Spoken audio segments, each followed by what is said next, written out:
Hello, everyone. Welcome to the launch of the Centre for Legal Innovation's Digital Literacy series. We're really excited to launch this series. We hope it will support you in your digital transformation, whether that's in a law firm, in-house department, or anyone else that is working in the ever-expanding legal ecosystem. We're really excited to be able to launch this series in collaboration with our friends at LOD. You will have noticed that this is the first of 3 sessions with LOD. We're focusing today on productivity tools, but just around the corner, a little later this month, there'll also be another on collaboration, and then we will wind that up by looking at some fabulous stuff in particular that LOD has created and is working on as well. You can see our wonderful presenters here in front of you. Alan Connor, who is the head of business operations at LOD. Hi, Alan. Welcome. Hi. Great to see you. And David Curtin, who is the director with the legal operations and tech group at LOD as well. Hi, David. Great to see you as well.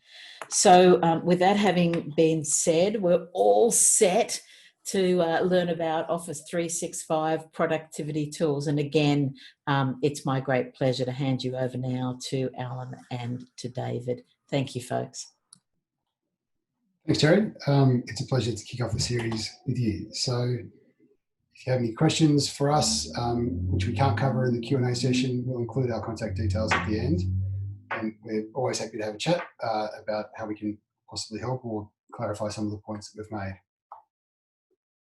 So maybe to start with an obvious question, which is why are we focusing on Microsoft? And the main reason is that it's the software that the vast majority of lawyers use.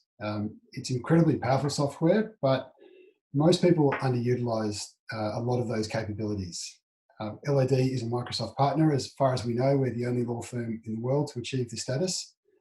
And the main reason we partner with Microsoft is that it offers an amazing set of capabilities that are constantly being improved. So you can do a lot with Microsoft, but today we're going to try and focus on more basic essentials, although we will touch at the end on some of the more complex capabilities. So we work with lawyers all around the world to improve the way that they work, including those who are working in private practice, working in-house, and working in related areas such as compliance, procurement, regulation, etc. Some of the main things we see lawyers struggling with include document management.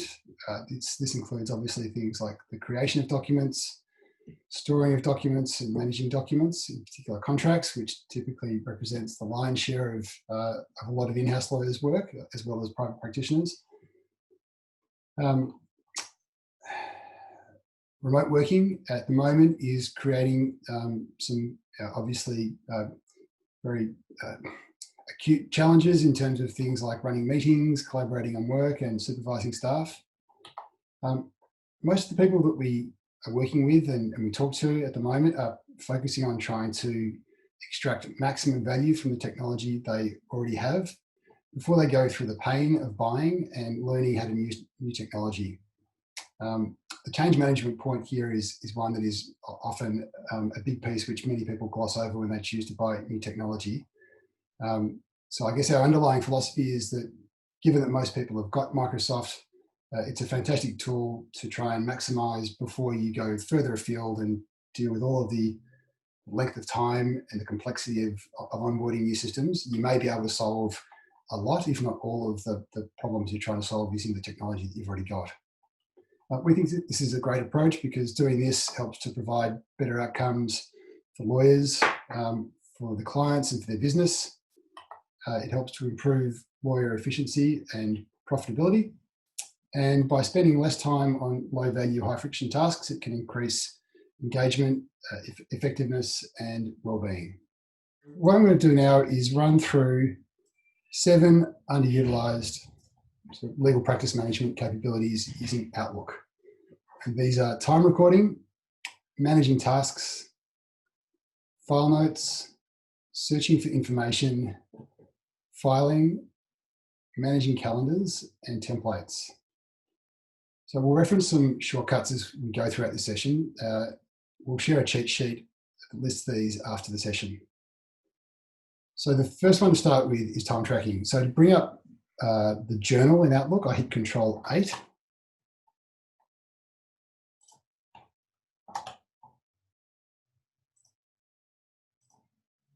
If I go to the Home tab, I can create a new journal entry. So this allows me to track work that I'm doing. So for example, if I make a phone call to this is X client, I can choose the entry type. I can choose the date, the time, and how long that task took. If the task is one which is not yet complete, I can start a timer, and I can pause the timer if I need to take a break. And in this way, I can track to the journal within Outlook the work that I've done throughout the course of the day. Each entry then can be saved, and I can view it in a number of ways. I can view it as a timeline. I can view it as a list, or by specific tasks such as phone calls or things that happened in the last week. I can save an entry to a certain client file. I can send the entry to someone by right-clicking and forwarding it to someone who needs to be aware of it. I can print off those entries, or I can otherwise deal with them in a number of ways which are configurable to my needs. So that's a quick look at time recording, which is just a native functionality that a lot of people don't even know about. The second one I wanted to skip over to was tasks, which is another underutilized functionality within Outlook. So to get to tasks, I hit the clipboard down the bottom with a tick. I can create a new task. Reminder to draft advice. Spell, which inevitably you never do well when others are watching. I can choose the start date, the status of that task, the due date, give it a priority, indicate the percent complete, and I can choose if I want to send it myself a reminder. I can also assign the task to somebody else. And again, with these sorts of tasks, there are a number of ways that you can view the tasks. More ways here than there are for the journal entries. So you can have a complete list, including tasks that have been completed, those that are live, a to-do list, things that are active, completed, ranked by priority, things that are overdue or assigned.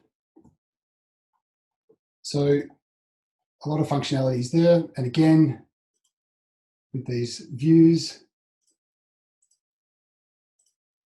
I can do things like forward them, print them, lots of different ways that you can deal with those tasks to help not only keep track of the tasks that you and others are working on, but also to create the audit trail if necessary. I'm going to jump over to note taking. So as lawyers, we obviously spend a lot of time making notes. Outlook has some great capabilities to manage those notes. So if I click the three dots down the bottom of the screen, that'll bring up my notes tab. I can create a new note, which I might just type text as I'm on the phone or in a meeting or in whatever context. That gets automatically saved. I can have a number of views here to keep track of my notes.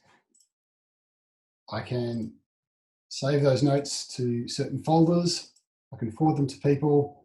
And again, I've got a number of view options which are configurable to keep track of those notes. Next one I want to skip over to is searching for information. So within Outlook, most people are familiar with the search pane at the top of the window. Not everyone's as familiar with some of the other functionalities to search for information. So if I click on the right-hand side of that search pane, it'll bring up a number of fields where I can search within folders, subfolders. If you've got more than one mailbox, you can search within different ones, or you can search across all Outlook items. Doing that then allows me to search within attachments for certain words, and there are other options which I can search around all sorts of metrics attached to different Outlook materials. Another way which is quite powerful, which is a way that I personally prefer, is to search for the advanced find. So if I go here, you can see here that that brings up a tab called search, which is not readily visible unless I've got that pane active. If I go into search tools, advanced find, let's open up on another window. So hopefully you can see my advanced find window there. Thanks, Alan. Okay, so then this is another way to search as well. So you can search here by any type of Outlook item, including things like your calendar, contacts, files, journal entries, messages, notes, and tasks. So all those things we've just gone through. And there are lots of things you can search within the body of emails, including attachments, as well as the subject line. And you can search by different parameters, such as including or excluding certain words or certain other flags that are attached to that information. So a really great way to sweep all of your data points if you're having trouble finding something. I'm next going to jump over to calendars. So Outlook has some good functionality within the calendar function to keep track of information. So you can do things like share calendars, which is great, particularly when you're working remotely, for keeping track of each other's availability and scheduling things at a time that suits others. You can also, functionality I find quite handy is if you receive an email and you want to avoid some of the time that you might spend going back and forth asking for convenient time to meet, you can simply hit the meeting button at the top, and that will allow you to propose a time. If it's an internal colleague, you can see their calendar availability with the scheduling assistant. You can make it a Teams meeting, and then that is a really fast way just to cut out some of the back and forth that we often waste a lot of time trying to find a mutually workable time to meet, particularly when you don't have the chance to speak to each other as easily as usual at the moment. So I won't go too much further with Teams because Ellen's going to cover that in more detail. But I will now jump over to templates. So if I go into my email, you can see in the top right hand side, there's a view templates button here. Now, this is a really good way to avoid some of the time that we spend typing out text for pro forma messages. So if I envisage a situation where I'm regularly issuing invoices or issuing new engagement agreements to a new client, for example, by typing out the text down here, if I click the blue, make it a template, that will allow me to create an example template, which now exists. So every time I click that, that will just appear there. So that's not very compelling, but this one here is a bit more useful. So it's the text of the email where you could just flag the inputs that need to be added. And it's a good way to ensure quality and save some time to make sure that those emails are going out in the way that you need them and really quite quickly. So just, you can create as many templates as you want, and just clicking on those will add that text. So that's an overview of some of the practice management tools available within Outlook. David, we've got a couple of quick questions. Can I pose them to you while we're kind of doing this? Of course. Yeah, that's fine. So the first one, I'll kind of go in reverse order. Can you attach emails and documents to tasks that you assign to someone? Yes, you can attach things to, yes. is a short Okay. answer. Yep. And the other one is, can time recording be set up to record a task being done in Outlook, such as writing or viewing an email automatically without having to create a journal entry? You can do that, but that's a bit more complex. So we would typically do that using Power Automate, which creates an automated workflow. So that's not native within Outlook, but it is achievable. It's just a bit more work, and you'd need access to the Power Automate app to do that, which is not a core 365 tool. It's not one you get for free with the basic Office setup. So I'm going to talk about Microsoft Word, which is, of course, a well-known app within the Microsoft suite. So obviously, we speak to a lot of lawyers, both within our team and outside of our team, and Word tends to be the application that lawyers know the best. But that certainly doesn't mean that it does sometimes mean that it's often overlooked in terms of new knowledge, and it doesn't mean that it doesn't have some really exciting stuff if you kind of just scratch the surface. So today I'm going to sort of split it into three main sections. I'm going to talk at first a little bit about sort of some formatting shortcuts and tips, which is often we find a bit of a hole that we fall into, where you can spend a lot of time trying to make bullet points or something look straight, even though you might have actually written your agreement or drafted your letter very quickly, and then all of a sudden your time has sort of blown out. And then after formatting, we'll move on to talking about templates. So these are sort of the main areas I'll cover in the demo. And then on the next slide, Dave, is just some bit of a teaser about what we'll discuss when we think about templates within Word. Of course, there's about a million ways to do everything in Word, so lots of different options available for how we can use templates and precedents to save us time and make us more efficient. And then the next slide just gives, in my third section, we'll start to talk a little bit about collaboration. So I will share my screen, if you'll bear with me, and we will start a bit of a demo. I really wanted to start with keyboard shortcuts, which sometimes seem so simple. We all know and use keyboard shortcuts all day, every day, but I don't think any of us know all of them or use them enough. So most people we speak to are very familiar with cut, copy, paste, and undo, for example, so Control-C, etc. But what a lot of people aren't as aware of is some of the formatting keyboard shortcuts. So, for example, if you wanted to take some text and make it bold, you can Control-B to bold that text, and Control-B again to unbold if you decided to unbold certain parts of your text. And that works for Control-I is italics and Control-U is underline. And can save you a lot of time. Another really handy one, everyone seems to know a lot about undo. So if I accidentally delete this text here, I'm going to accidentally delete the word performed. I can Control-Z to undo it, but I can Control-Y to redo my action, which is also really handy. So if you've, especially if you're undoing many items and you go a bit too far, you can Control-Y to redo again. And another thing to keep in mind with redo, which I love, is if you do an action and there actually isn't anything that you've undone, if you Control-Y, it will just redo the last thing that you did, which works for formatting, it works for text that you've input. It can save you so much time instead of having to, it's seconds, but instead of reaching for your mouse and using your mouse to do it the longer way, if you can use the keyboard shortcut, those seconds that you save throughout the day will really add up. I'll undo my little hellos there.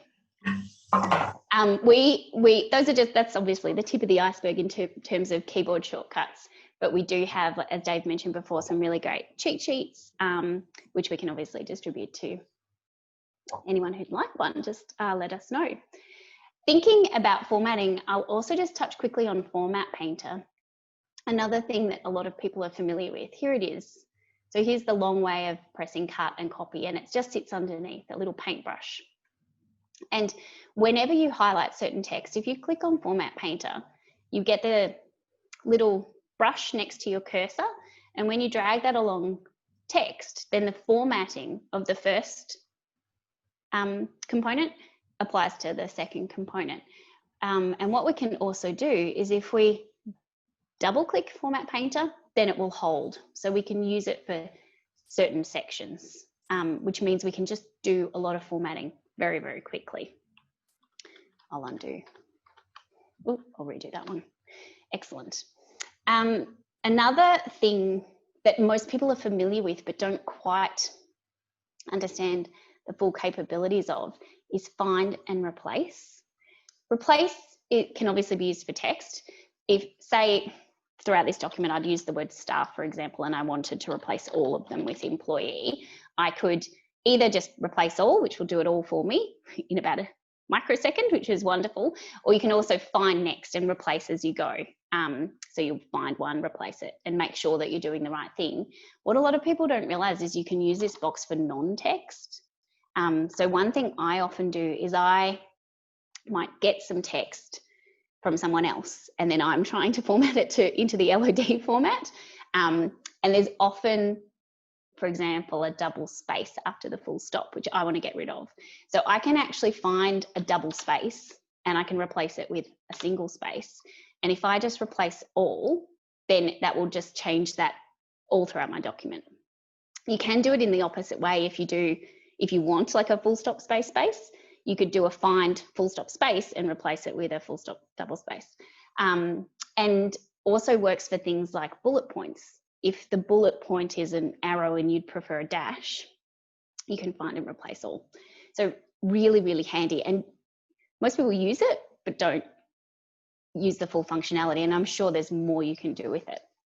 It's a really handy one. Another great thing when we're thinking about formatting is to utilize this wonderful little change case button next to our up and down shortcuts. So when you selected a certain amount of text, if you wanted to quickly and easily change it to caps, you can. If you have been given text that is in caps and you want to go back to sentence case, then you can also with one click, which is fantastic. There is a keyboard shortcut, of course, for it as well, which is Control-Shift-F3, which will toggle between them. But I often can't remember that keyboard shortcut. So I still come here and I use this and still find it saved me so much time. I definitely, early in my career, had to type a few things out because I didn't realize this button was there. And similarly, a lot of people actually don't really use the up and down buttons either, which can be really handy, particularly in PowerPoint, I find, but they're there for you as well. And another thing I wanted to quickly go through was sections. So I think one of the frustrating things a lot of lawyers find when they're trying to format a document, which is a common task these days across certainly in-house lawyers that we speak to, but I think also people within smaller firms, is when they need to have the formatting of different parts of the document in different ways. And when they maybe add some more text and something goes over a page, it might throw everything out of whack. So to fix that, what you can really do is use sections. So most people are very well aware of this little page break button here, which sits in the insert menu. But if you move just a little bit further over, in the layout menu is where you find all of your different types of breaks. And this is what's going to come in really handy to make sure you don't get those formatting disasters. So you can obviously do page breaks, but you can also do continuous section breaks, and then you can make sure that only a section has certain formatting applied, and that will really help mean that we don't kind of get that into that frustrating place. So it's very handy if, for example, you want to have most of your document with only one column and then like say 1 or 2 pages with 2 columns. Please do put in a section break, have your column formatting, and then another section break underneath it and go back to what you needed. Another great way to use it is if you need to have one landscape page, don't know why, but I seem to always write documents that need this. So I've just inserted a section break here at the top of my section page, and I'll now change the orientation of the second page to landscape. And so it just means my first page has still stayed nicely in portrait, which is what I wanted. And here I am in my second section, which is really useful. Another thing I should just quickly mention is to show and hide the formatting. So here, back on our home screen, is this fantastic little button to control. It's also got a shortcut, control and asterisk, to show and hide the formatting. So that's where you can actually see where your paragraph marks are, where your tabs are, and you can easily turn it off as well. That button is particularly handy when you're doing what I call unformatting, because I find that a lot of the time, some of the really time-consuming stuff is when you have inherited a document from someone else and you're trying to clean that document up into your formatting, rather than starting with a blank slate. And so that button, definitely handy, and you'll be able to see if there's an extra tab, say, sending you out of whack, things like that. And another thing that, another tip I would probably share for unformatting is to really use paste special. So if, for example, I've been given this sample document and I want to, this does require you to have a good or at least decent template. If I want to pop it into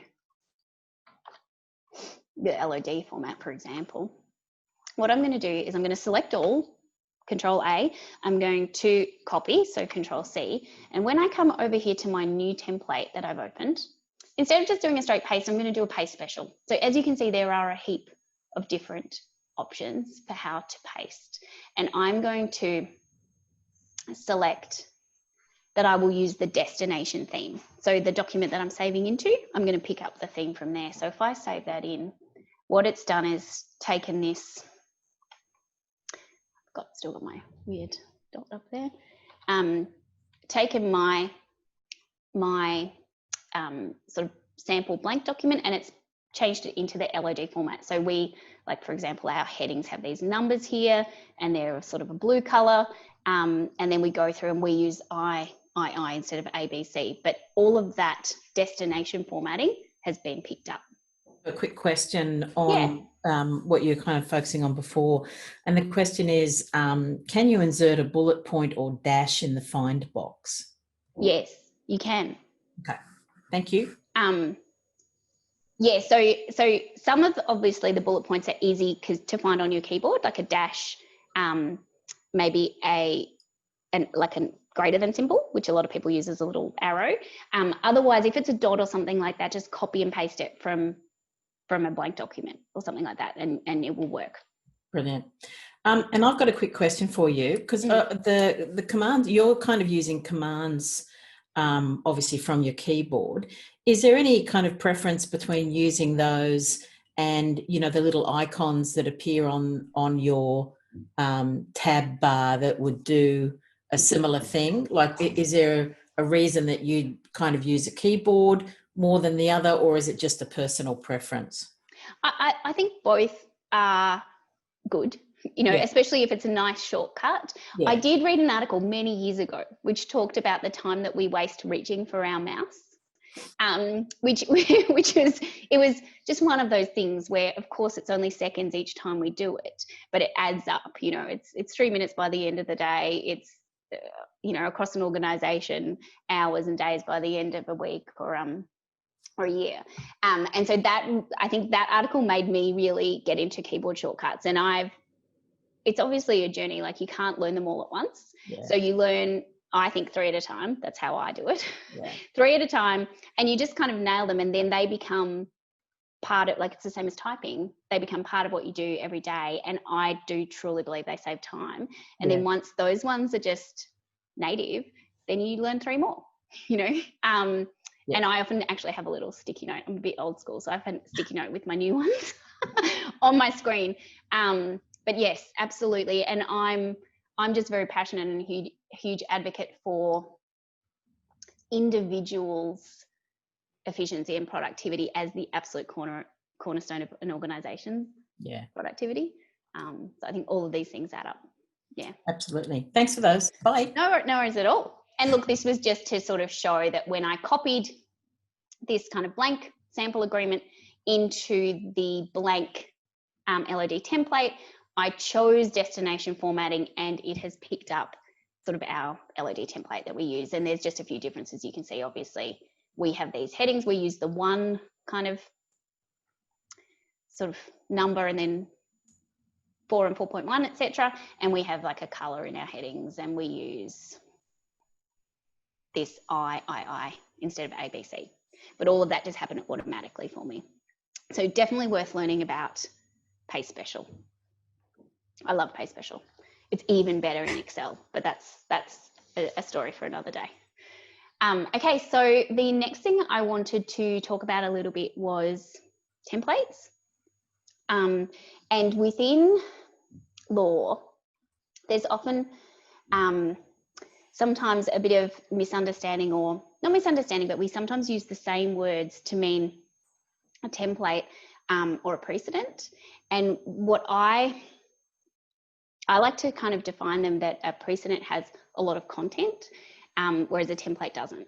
So in the way I use the words, a template is very much sort of a blank canvas, but with that's been set up so that it will be in the format that you want it. Whereas a document that's maybe a sample agreement that you want to use many times over, or a clause bank, etc. I call that a precedent. And what we've found is that within Word, obviously, there's template functionality. At the end of your document, you'll often see, that a normal document is docx, and a template document is .t. And what we tend to find is that the .t is actually only useful for the template, a true template. We tend to keep our precedents as docx's, and especially if you're trying to store them in SharePoint and collaborate, we think that is the most efficient way. So I will show you just a little bit about, I might do just a sample letter, which may not be hugely relevant to this entire audience, but please bear with me. So when we're writing a letter, I think a lot of people are relatively familiar with the mail merge tab in Word, and I really love mail merge. I think it's actually misnamed. I think it should just be called merge, because I use it for a hell of a lot more than just mail. But in this example, I will start with a letter. So when we're going along, I'll make this the full screen. Here we are in the mailings tab, and we're going to start a sample letter. So it's pretty simple, the functions across the top, but what we'll do first is select our recipients. So one thing that's really handy to know is that if you keep your Outlook contacts up to date, you can easily select from your Outlook list, which is great, and pulls in people's name, title, address, all that information that you might store in your Outlook contacts. For this purposes today, I will just use a little sample list that I created.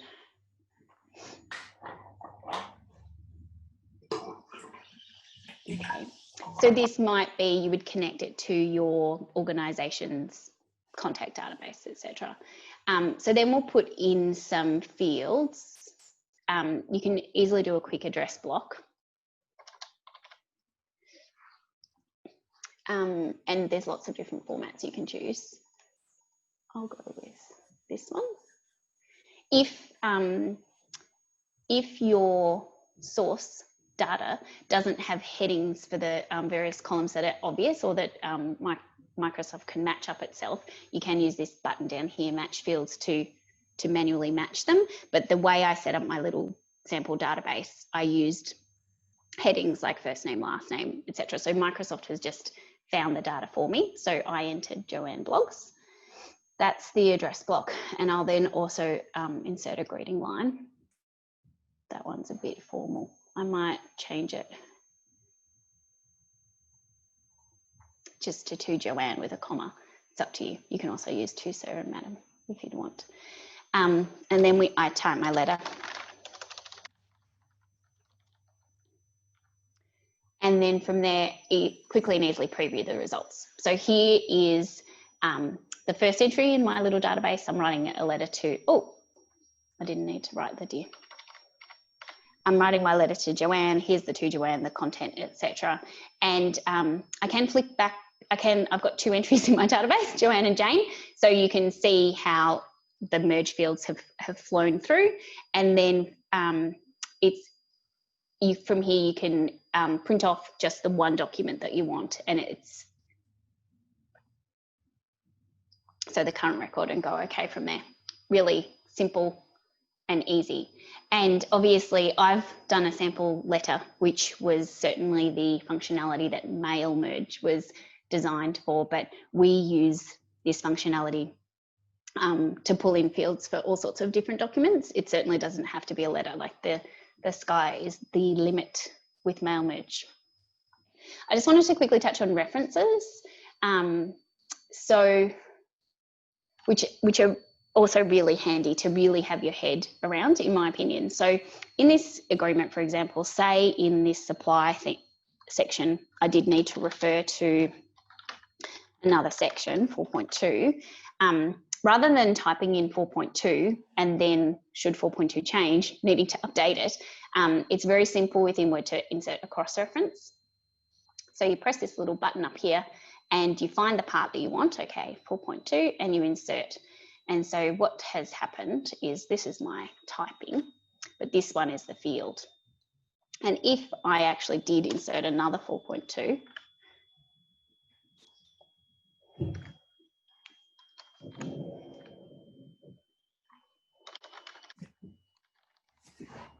and the part that I wanted to refer to has now changed to 4.3. When I update these fields, the 4.3 will just automatically update.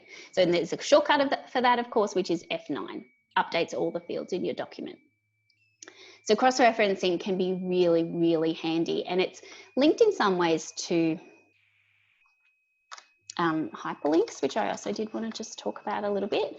So if you want to put a hyperlink into your document, which is just that underlined coloured text, which when you click on it, sends you somewhere else.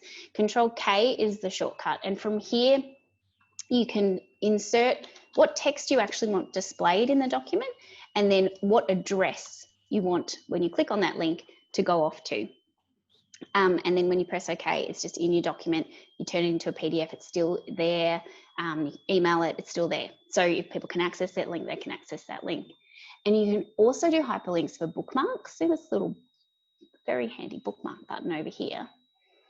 If I wanted, instead of a cross-reference, to actually hyperlink to my payment section, I could easily do that. So refer payment here.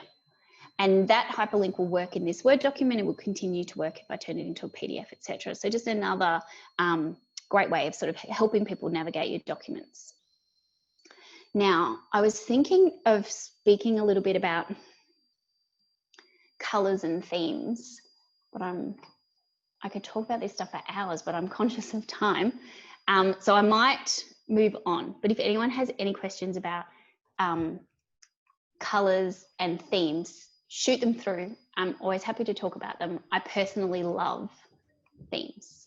So a theme is essentially just a font set, a style set, a bullet set, and wrapped up into a theme that you can then share across your team. It's wonderful. And the great thing about themes is they work across Microsoft. So once you have one, it will work for you in Word, but also in PowerPoint, in Excel. Oh my gosh, I love themes. Okay, but I do want to talk a little bit about collaboration tools within Word, I should say. So very quickly, I'm conscious of time. I will just look a little bit at review. Within review tab, I think a lot of lawyers are really familiar with this tab because we all track changes, we mark up documents with comments, and then we review those documents. but I think that not everyone understands all of the options available in terms of what you can look at. So when you're showing the markup, there's this main button at the top which shows you simple, all, or none, which is excellent. But there's also this great little button underneath of show markup, and you can choose to not show formatting, for example, if you just want to know what has actually been put in and out of that document. You can not show comments or only show comments. And you can look at the changes from a specific person. If you've got a document that's been marked up by many people and you just want to know, okay, what changes did Dave make? Then you can do that here. Really handy. And I particularly like it when we're doing an accept. If you don't care about the formatting, and what you can do is look at all of the formatting changes and accept them all, and they're done. You don't have to worry about them again. Really handy. And another function I'll touch on quickly is this compare. So within Word now, in the native Word, there is excellent functions for comparing two documents and then combining them. So with compare, you essentially just look at, you find, say, the document that you sent off to an internal client or whoever it was, and instead of marking it up, they have just made changes and sent it back to you, and you need to know what the changes are. The compare function brings them together and makes those changes in our traditional markup form that we're used to seeing. So between these two documents, this word information had been capitalized. I'd made some formatting changes. They'd made some changes here. Oh, I inserted a new section. Oh, we saw that, you do that earlier. And then you could go along, oh, they actually deleted this clause. So that's interesting. They didn't actually mention that in their email when they sent it back to me, etc. So really powerful and free. We already own this. It's in our Word already. I've got a quick question for you on Outlook. Oh. And it's really kind of a migration question. So someone has been using Gmail, the business version, but is thinking about basically pushing everything over to Outlook. And the question, I guess the concern, is whether or not they'll lose data if they move from Gmail to Outlook. Yeah, there's tools available where you can do batch migration if you're going to make a move like that. So it's certainly achievable, and it's just a question of making sure you've got the right sort of size limits set up for the volume of data that you want to move across. But it's achievable without loss of data, basically? Yes, yeah, it should be. Yep. Cool. Yep. Thank you very much. No troubles. Okay, so now I'm going to take a look at OneNote, which is Microsoft's note-taking platform. So to access OneNote on your laptop, you can either go to office.com for the web version, or obviously if you've already got the app installed, then you would just open that app. There is also a mobile app, but we'll focus on the desktop version today. So if you go to office.com, then you would select OneNote from the menu of apps that you are presented with. OneNote is a really fantastic note-taking app for a number of reasons, including that it tends to be all around us, particularly if you've got things like the mobile app and you've got obviously your cloud access to all of the Microsoft suite. So not only is it easy to access and retrieve, but it has some great functionality around different types of media storage, which can include all sorts of things, which I'll come to, including video, audio, etc., as well as collaboration tools. So when you've got a note stored within OneNote, it's in the cloud and you can access it from anywhere. And the sort of things we're going to focus on today are how to make a note, how to manage notes, and how to share those notes. So when you open OneNote, you'll be presented with a screen that looks something like this. If you click on a new notebook, you'll be prompted to name that new notebook. So you get a screen that looks like this, which I've intriguingly called Demo Notebook. Genius. So you then be taken to a view showing your new empty notebook. To add text, you just click or hit enter, and you'll then be prompted to title the section of your notebook.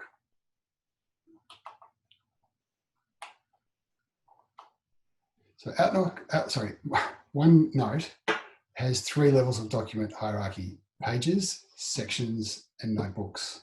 So pages are stored in sections and sections are stored in notebooks. So on the left-hand side here, you can see the top 2 hierarchy levels of notebook and section. And on the right-hand side, you can see the lowest hierarchy level, which is the page. So on the right-hand side here, I've given the notebook a title, Project 10 Meeting, and OneNote auto stamps the time and date when that note is made. Typing under the title adds text to the page. You can edit that text in the same way that you can in other Microsoft apps, particularly Word. So you can see there, you can change the font size, make it bold, italics, highlight it, format paint, all those sorts of things that Ellen just touched on. Or you can do some other cool things too, such as turn your notes into a to-do list with the checkbox there. You can mark certain notes as important to make them more visually locatable. Or you could do things like flag important questions to be answered. So without labouring the point, the hierarchy is pages, sections, notebooks. So to add a new section, obviously click Add Section, and similarly to add a new page, just click on the bottom of the page with the relevant link there. So as work progresses, you can add as many sections and pages as you need.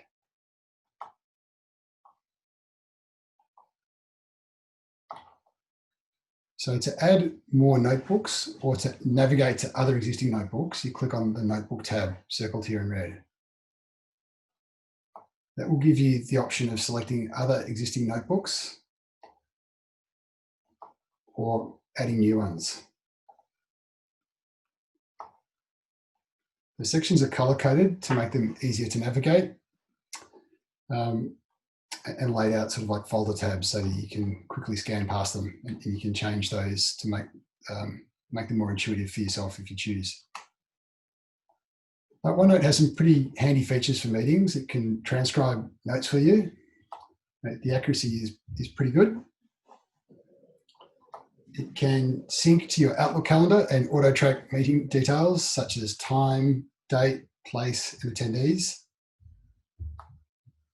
And you can insert all sorts of things to the notebook, such as tables, pictures, images, video, audio.